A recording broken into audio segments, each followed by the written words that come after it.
What do you make of this, Rob? Does it make the world safer or not safer?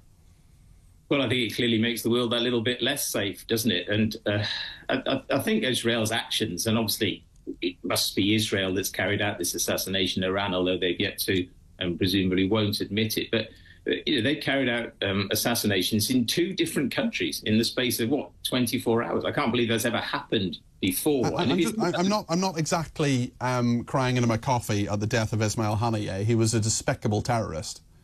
Yeah, well, you asked me whether it made the world less safe, and I believe that it did, because inevitably there will be retaliation. Yeah. Inevitably, an act of violence will fuel a further act of violence, and the region will tip that little bit closer to what everybody fears most, which is a wider conflict. Undoubtedly, Iran will retaliate. I think we only have to think, what would we in Britain have felt like if, at the state opening of Parliament, a foreign state had chosen to assassinate a visitor from abroad to our own state opening of Parliament? I mean, we would be absolutely... Well, I would certainly hope that someone... Presumably that is Israel's intention, because, of course, Netanyahu wants to do everything he can to avoid a ceasefire in Gaza, to carry on prosecuting the atrocities that he is there. And presumably this is part of that strategy to make a ceasefire in Gaza even less achievable. James, your impression of this? Yeah, fascinating, isn't it? I mean, look at Netanyahu. As Rob says, what Netanyahu is doing here, because this is Netanyahu's war.